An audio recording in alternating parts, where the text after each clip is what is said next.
for, right? It's still morning. Yeah, 11 o'clock. We'll call that morning still. So thank you for joining us this morning. My name is Brittany Boston, and I am with the Illinois Center for Specialized Professional Support. And before I hand it over to our speaker today, I do just want to give my housekeeping reminders, which I'm sure many of you could probably repeat yourselves. But we are recording today's session. So we'll have it available as a resource. Either myself or Dalton here momentarily will plunk the link in the chat so you know where to find that. Give us about 48 hours or so to edit and upload the recording. And then Bonnie is also sharing a resource that will be made available at that link as well. Since we are recording and since we are on Zoom meeting, you all are in charge of your microphones and your cameras. So if you have questions, comments, please feel free to come off mute, or you could also utilize the chat if you would prefer. But we do just ask that if you have to step away or take a work call or whatever the case may be, that you are mindful of that mute button and whether your camera is on or not. If you have any technical issues, you can chat either myself or Dalton, and we'll do our best to get you taken care of. But other than that, I think that's everything. And I'm going to hand it over to Bonnie Moore to present for today. And I will unmute myself. Good morning. Thank you all for being here, and thank you for the opportunity to present today. I will tell you, I love when you're on camera because I don't feel like I'm just talking to little black boxes. So if you're able to be on camera, I would love to have you here. And if not, that's okay. There are going to be a few times I'm going to ask you to type in the chat though. So, but before we dive in, today we're going to talk a little bit about, hi, Vicki, thank you so much. I can see your face and it makes me happy. We're going to talk about using a data-driven framework to tell our program story. So let me share my screen, and I will tell you, I took some liberty to make a pink PowerPoint because I hardly ever get to use anything but the Lakeland template. So I'm excited for that. Can you guys see that? Okay, awesome. So before we get too far into this, I just kind of want to get us in the right framework about thinking about the last time someone truly understood what you do. I'm not talking about your title, although sometimes titles aren't always revealing of the work that we do either, but the actual value that you bring to your organization every single day. Okay, so that's what we're really going to talk about here today is how to take the work that you do every day that goes unnoticed so frequently, because we're really great at the work, but not so great about talking about the work that we do. But how can we take that work that we do that goes unnoticed and make it impossible for us to ignore? So let's just kind of start with a gut check. I would say show of hands, but since I can only see Vicki, she's not going to raise hands for everybody, I don't think. I don't know, maybe she's got some talents I don't know about. But how many of you feel like your work is fully understood at your institution by yourself or by your leadership? Also, I don't know why, but I got to make my PowerPoint come up back here because I can't change the slide. Okay, there we go. Okay, Vicki says yes. And then how many of us in this past year have really been asked to justify your program's existence? And there's a small enough group of us that you can just unmute yourself if you want to, and we can make this conversational. Anybody had to really justify their program existence in the past year? Bonnie, I'm sorry, this is Vicki. We have not. You have not? Okay. We've actually been granted other work, more work. They're helping us to build workforce development. So no, not for me. Okay, that's okay. If you haven't been, I'm actually kind of jealous because I feel like it's coming at me a lot and saying you have these departments, let's justify what you're doing and why you're doing it. So that's been a lot for me this past year. And I know there's other folks who maybe aren't able to share as much going through the same thing, but you're not alone. So I know this is a shared struggle, sometimes just because of the phone calls or the emails that I get, sometimes the things that I read in the listserv, but I know that I'm not alone in here. So we're going to change that conversation today and talk a little bit about our current reality, and why our work really gets overlooked. So maybe we are, because I cannot get this to keep going. Okay. So why this work that we do gets overlooked, I think is important to understand this, because it's really just about three reasons. First and foremost, funding plays a big piece in why our work gets overlooked, because our traditional metrics tend to reward what's easy to count over what's actually essential. So I don't know about you, but I know in my institution, we don't have the same frameworks for developing performance metrics or measuring performance metrics as we might see on the academic side of the house. And that is, I think, related to our funding model, because you perform to what you're measured by, right? So you perform by number of people enrolled, completers, et cetera, et cetera. And we don't see that as much in community ed. So that's one reason that our work gets overlooked. Second, our formal systems and our reporting structures, they were really built around the traditional standardized outputs. So work like ours, it doesn't fit inside of the box. So that also lends itself to why our work gets overlooked. And then lastly, there's this perception gap. And I will tell you that I'm guilty of this myself, even as a leader. What we know to be true about our impact isn't always what shows up on paper for our leadership. So keeping those three things in mind as to why our work gets overlooked is going to be important, because we're going to come back to those things as we learn how to tell our story. So first part, where I'm going to ask you to put something in the chat here. Maybe, here we go. I don't know why I'm having such trouble with my PowerPoint over here.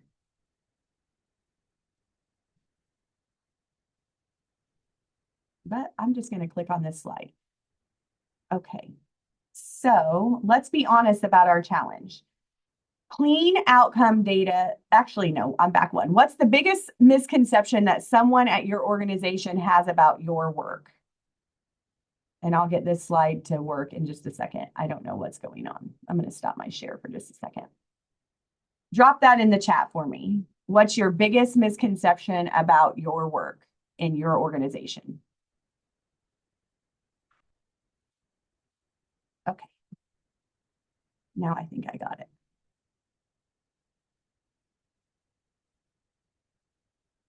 Less rigorous. I've heard that one too, Laurel. Because it doesn't go through, some of the stuff that we do doesn't go through the accreditation process, so people don't think that it's as rigorous. I think we all know the truth about that. Anybody else?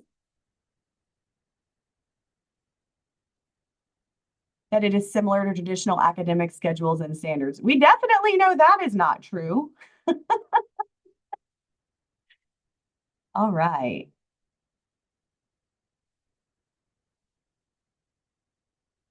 Whoop. Wow, I really hope that I can pull all of these stuff out of here. All right. I don't know why this is not working. Okay, so let's get into the metrics that actually matter to us. And I'm going to stop touching things on my screen, so maybe it'll all stay up there now. Bonnie, you're going to need to reshare your screen. Reshare. Perfect. Yep. Thank you. It takes a village when Bonnie's presenting sometimes. I am so sorry. There we go. Perfect. It would help if we would stop moving everything every time I click on something. Okay. So let's get into these metrics that actually matter. We're not all starting from the same place, and that's okay. But there's really four categories that we need to talk about when we talk about telling our story. First and foremost is revenue and cost recovery. I don't know about you, but I get a monthly statement that tells me where I'm at revenue-wise. I know that doesn't tell my whole story, but revenue and cost recovery is going to be our strongest data point. That's what our boards and our cabinets want to hear about. So we have to lead with that, okay? Second would be employer partnerships. So active relationships, contracts, in-kind value. If you have partners, employer partners who are coming and doing summer camps with you, that sort of thing. So capturing the employer partnerships and those active relationships that you have. The community reach is this third bucket. So headcount, sections, returning participants, the demographics. equity and the impact of the equity that we have in those community reaches. And then lastly, participation trends. So making sure that we're having returning participants. Are we seeing a large group of people that we're serving and we're missing this other group of people? So knowing who's attending our classes is super important to us. So of those 4 metrics that I say actually matter, which one's your strongest card right now? Which one is the one where you feel the most confident talking to your cabinet or to your leadership? Would it be around revenue and cost recovery, employer partnerships, your community reach, or participation trends? And you can unmute and talk, or you can put it in the chat. Either way is fine.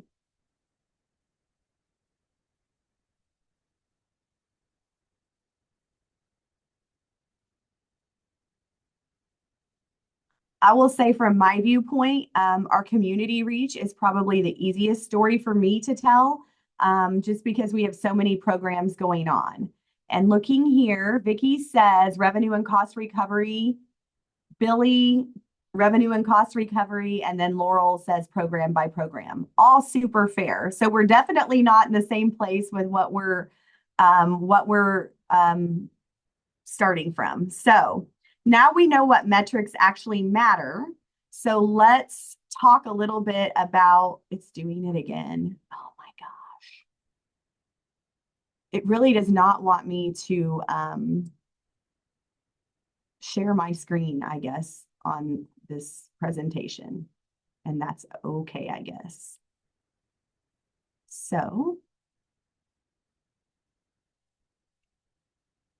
I don't know what to do here, Brittany, because it's not doing, I'm literally clicking from my current slide and it's not letting me do it. Well, and if you want to, you can email it to me, and maybe if I share, if that Let me will, do is that. it PowerPoint or is it in like a It's Google Doc? PowerPoint. Okay. It's PowerPoint. Bear with me. I'm sending it to Brittany, guys, because I don't want you to have to listen to me keep doing this the whole time. Okay, Brittany, you should have it. I'm going to stop sharing, and we should be on slide 6. Okay.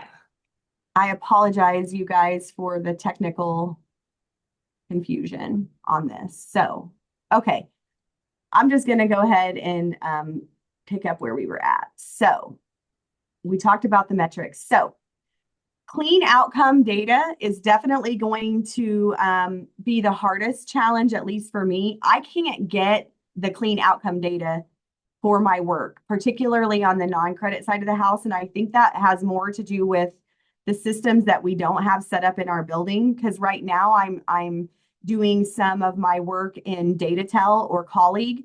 I'm doing some of it in Modern Campus. I'm doing some of it on a spreadsheet. I'm doing some of it on postcards that are going out into the community. So it's really, really hard for me to get data. And I'm going to run on the assumption that it's a challenge for you as well. So if you're nodding right now and I can't see you, you're in great company. But my advice is let's not get focused on what data we don't have, because we can run in circles on that. Focus on what you can track well, and then just be very transparent about the rest of it, because this resonates with our peers and with our leadership. Own it, but don't apologize for it. So, for example, I just submitted an executive report to my supervisor. And in it, I said, I don't have confidence that some of these numbers are really, really concrete, because my data collection is a challenge. So let's talk about that for next year. So being honest about those things are very important moving forward. And that data is a challenge. I think it's getting better with the NSAW grant and some of the stuff that we're doing. But yeah, that clean data is hard to get. So let's go on to the next slide, which is 7. And again, this is for the chat. What's one metric you could walk into your leadership's office with tomorrow that would make them pay attention? Okay. And it doesn't have to be one that I've already said, but one metric that you could walk into your boss's office tomorrow and say, whoop, and they would pay attention to you.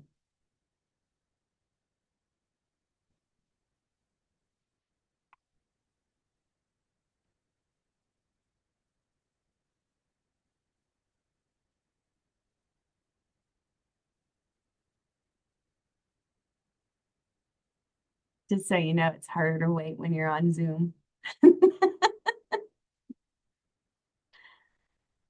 I know one metric, yeah, I see coming in. Laurel, headcount for community programming, that's a big one. Revenue from a contract training and attendance. Those are also big for us. And I discovered when I was doing one of my pieces of my annual report, I had a program that was losing money over the last 3 years, and I actually did not know until I put that report together. So when I went in and said, did you know that? It was definitely an attention getter. So very good. Those are different for each of us. So now you kind of know one way you can get your leadership's attention on this. So let's talk about building the narrative, which is the next slide. So we know that data alone isn't going to move people.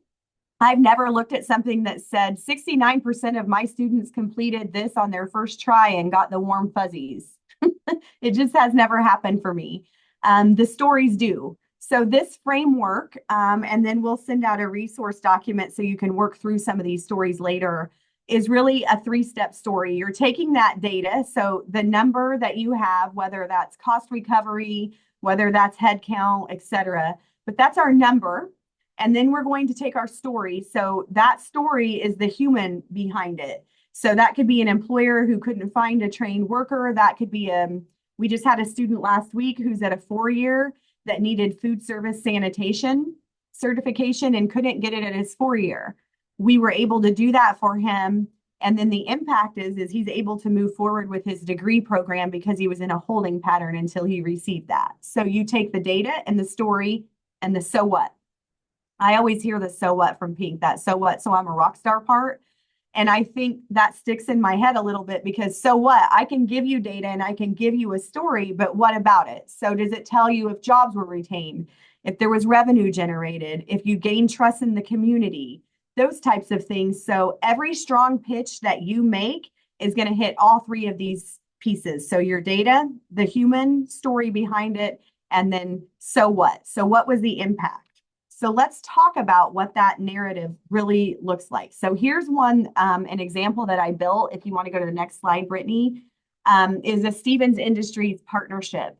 In 2017, I actually spent more time at Stevens Industries in Teotopolis than I did in my own office.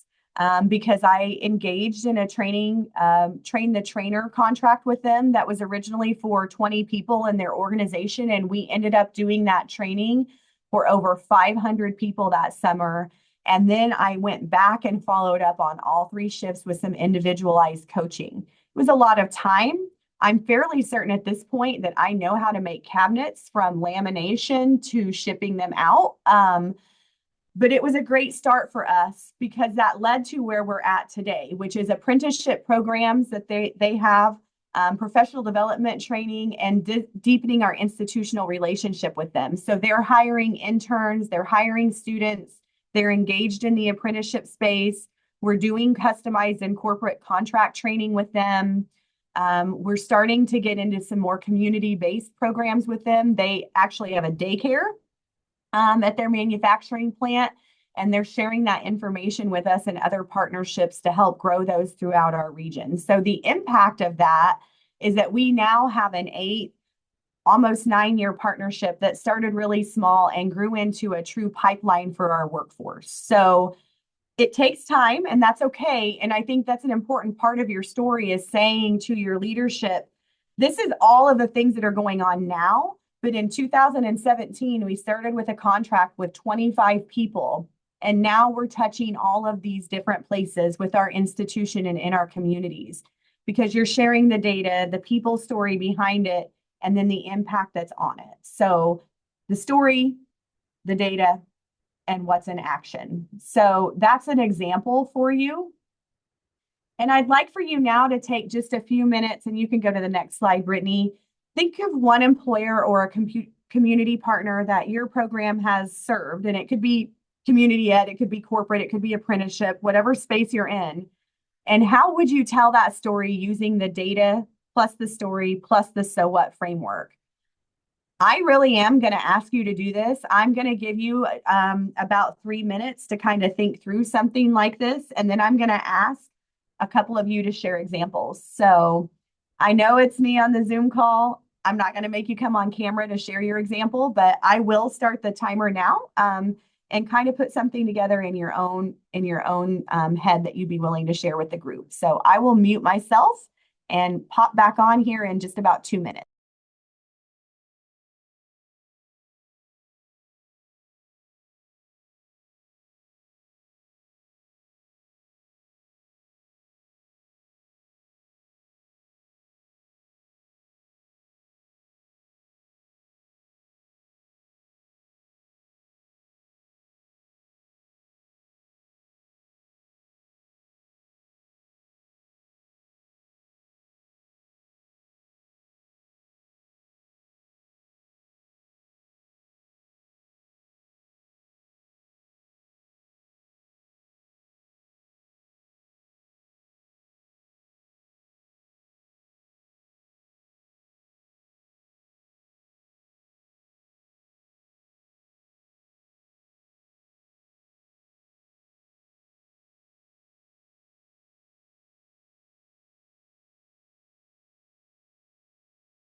Okay. Is there anyone who would be willing to tell just a short piece of their story using the data and the story and the so what framework?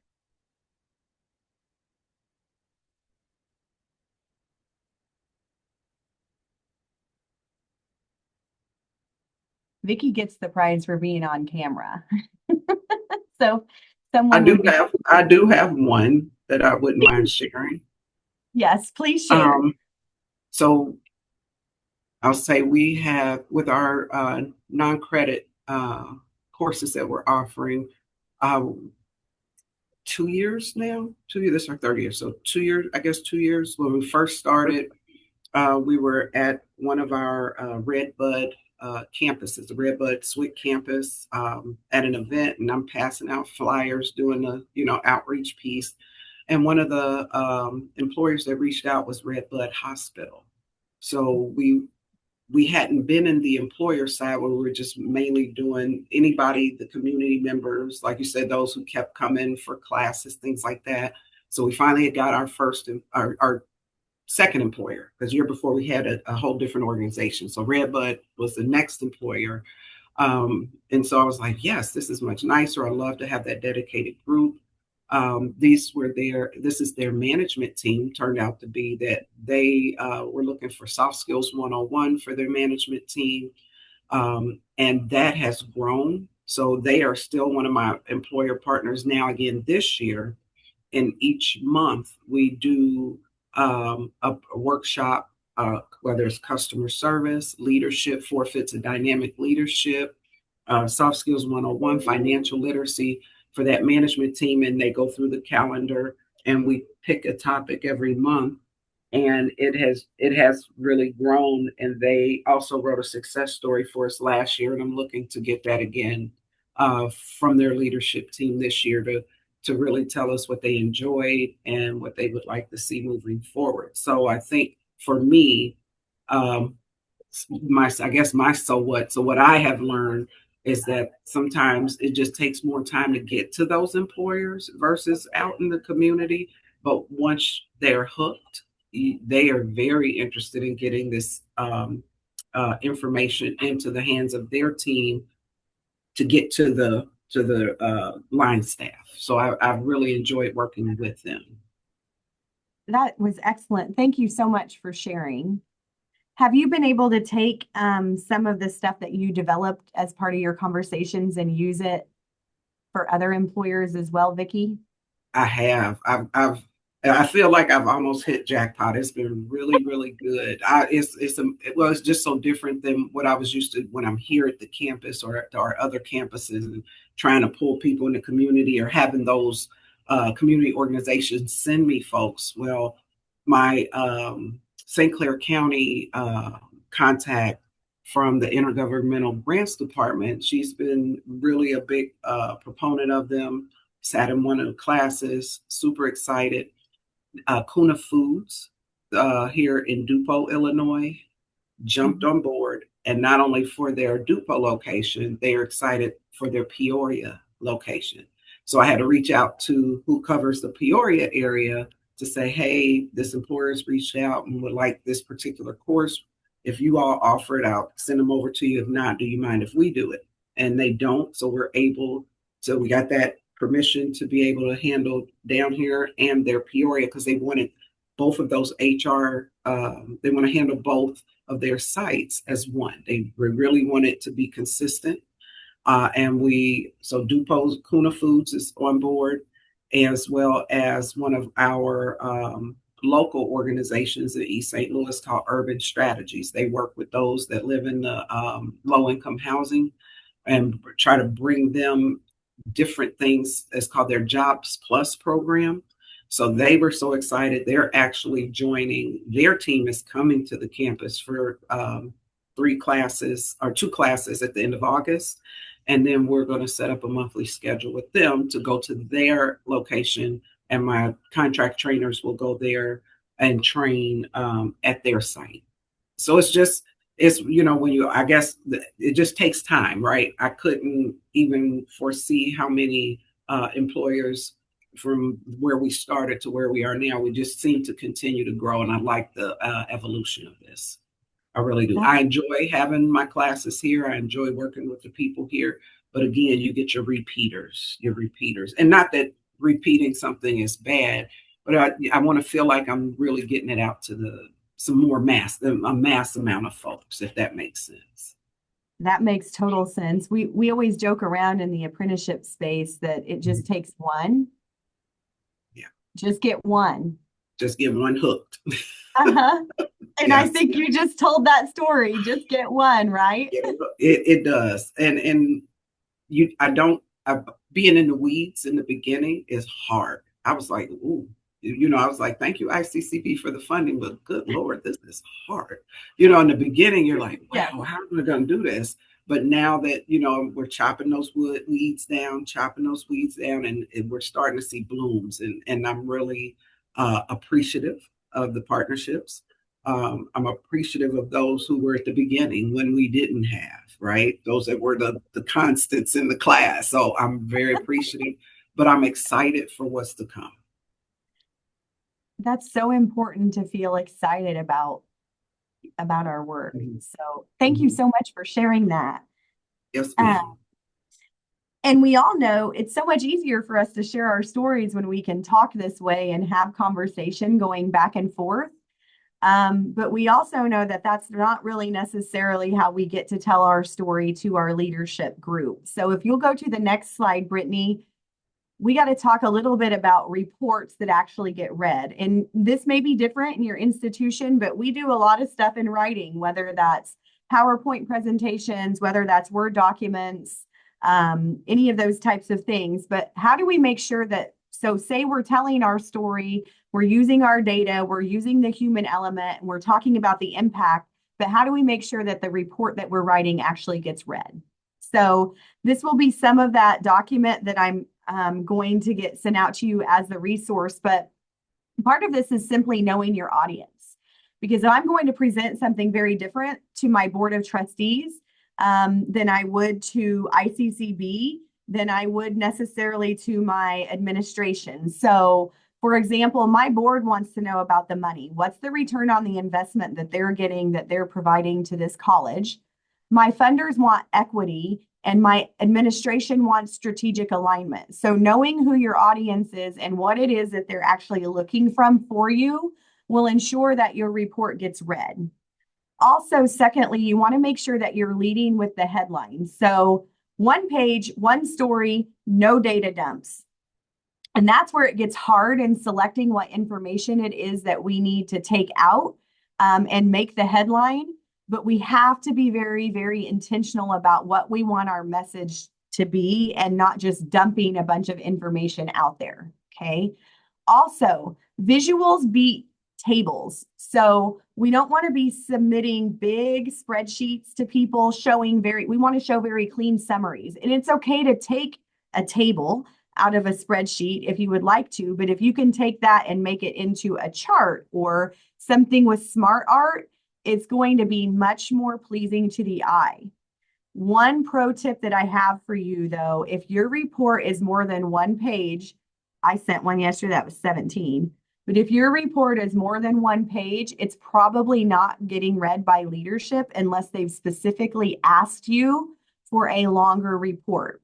So try to fit it in one space and hit your high points because someone will come back to you with additional questions if they have them later. So knowing your audience, what headline you're going to lead with, and then having some kind of visual appeal to your report is going to help ensure that they actually get read. So quick discussion on that. You can go on to the next one. What format does your board or administration actually respond to? So that was kind of a personal piece for mine, but do you have a dashboard? Do you use a one-pager? Do you give verbal reports? Do you do email summaries? And I see Vicky's put it in the chat. You've got this down, Vicky. Templates of these types of reports would be helpful. I can share anything with you that you would like. I do think the resource document will be helpful for you as well, but I'm absolutely happy to share with you anything that I have. So any format that you know that your board or your admin really responds to, let's see, you send a one page to your chief each month. We're actually getting ready to do that. So I might want to see what you send too, Vicki. Because my team's also going to be starting to report up to me so that I can report out a little bit easier. And that is why we kind of just in the whole department, we go through and, hey, what did we accomplish for the month? So it's just like a little one pager on a Word document, but I would like something substantial, even if we don't put all the glitzy glam stuff, but maybe a chart or two here or there might be helpful for her as she's reporting up to the president of the college, So I would like to kind of jazz it up because mine is just like a one page Word doc of what we've accomplished, what happened for the month. I'll email you on the side my big one that I do as an annual report, but there might be some pieces that you want to pull out of that to show. Okay, thank you. You definitely don't want to do that big old report every month. No, thank you. Promise you don't. I don't. So I will also say this. I utilized AI. I dropped all of my data into it and I listed out exactly what I needed it to tell me.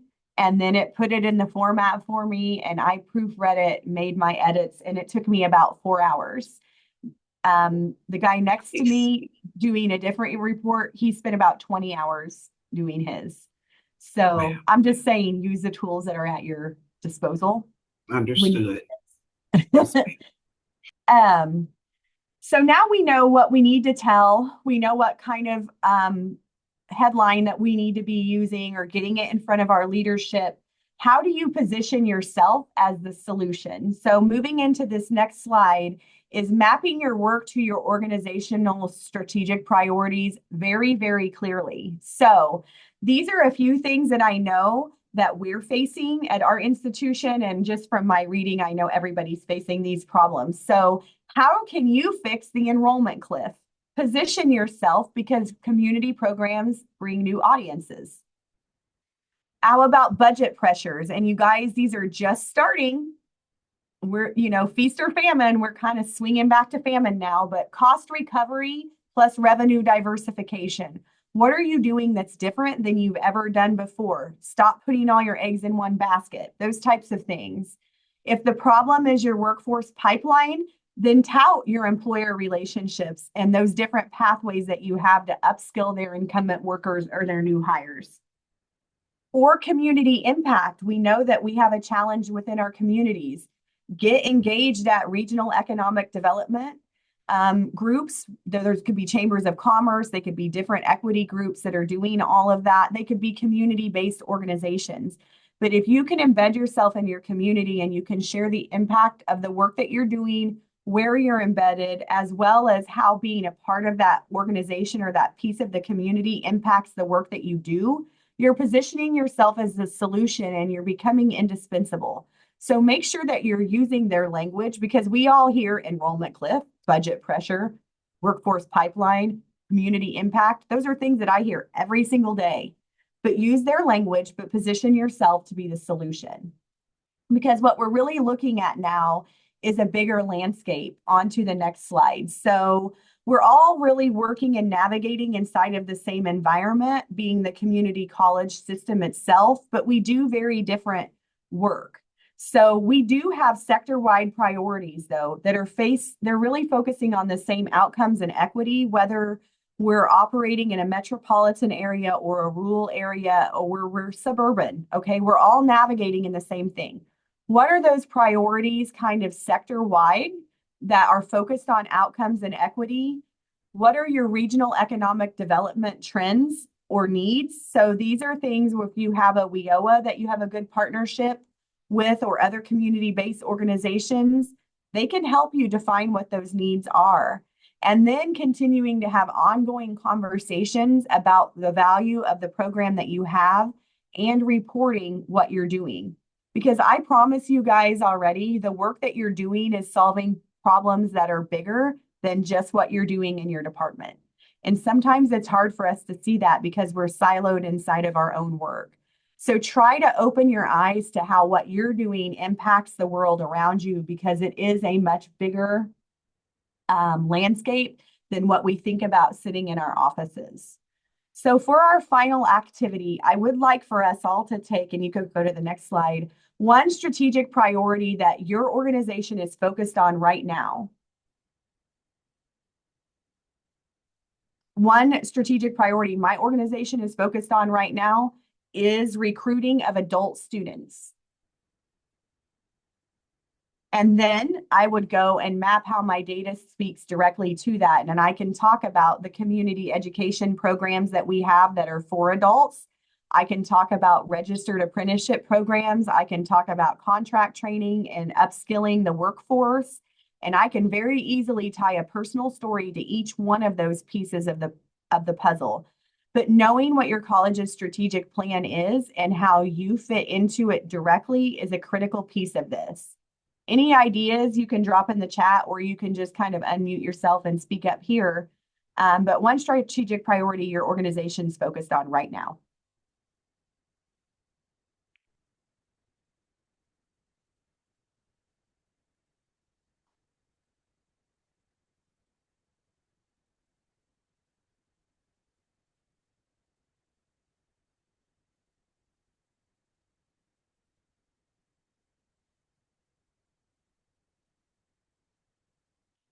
Okay, we will just move on then. So I am going to share with you, and you can go to the next slide here, Brittany, a data story starter kit. Okay, it's just a PDF document that will get uploaded. And if you need it before the video is uploaded, you can email me. But it's a toolkit that has 5 metrics worth fighting to track. The data plus the story plus the so what framework template to make sure that you're hitting each one of those pieces, and then kind of a stakeholder mapping grid. So who needs what message from you? Okay. And then I'll actually, Brittany, do you want to pull that up real quick? Do you have it? Not to put you on the spot or anything. Yeah, I do. That's a good plan, Vicki, your academic support. The barrier reduction. Very good. Let me stop share here. Yeah, I could do it, but I'll just let you do it. Not a problem. We all know how great I can be with technology sometimes. I can talk until the cows come home, but I can't show you the document. It's kind of funny. But this will be sent out to you, but I think it will help you map out just a little bit more what you're really looking at. So there we go. And if you just scroll into there, those 5 metrics worth tracking, fighting to track, there's even a little bit of a fill in the blank for each one of those different metrics, so you know where to start. So The program recovered blank percentage of its cost, generating blank dollars in revenue. Very succinct. Your head count grew from blank to blank over whatever time period with whatever percentage returning participants. So that gives you an idea on where you want to start. Tracking, if you're not tracking anything. And then if you go on to the data plus the story plus the so what framework, which is the next page, it literally says you need one concrete, credible figure. Who was it for and what did it look like on the ground? And then why should the listener care? What am I telling you that should matter? And what changed as a result? So being able to practice saying your data plus the story plus the so what out loud in under 1 minute is really a great way to tell your story quickly. If it takes longer than a minute, you're probably saying two stories, and then you need to save it for the follow-up question. And then this last page of this is the stakeholder mapping grid. So this is something that I added because after I talked to people about this session after the Noncredit conference that we had, this was an area where people were still struggling. So if I'm speaking to faculty, what do I need to tell faculty? I need to talk about it in reference to their workload or to the relevance of the work that they're already doing. Whereas if I'm talking to the board, they only need a big 10,000 foot high level picture of accountability and ROI. They just want to make sure that I'm spending the money the way I'm saying I am. So that little mapping grid is additional in here, but I'm hoping that it's helpful for you as you kind of navigate through what telling your story should look like. So as we finish up here, I would like for you to write down one thing that you're going to do differently when you get back to work. You don't need to share it with me unless you want to. But one thing that you're going to do differently after we end this call, get back to work. We're all already at work. But if you don't write it down, I promise you that you're not going to do it.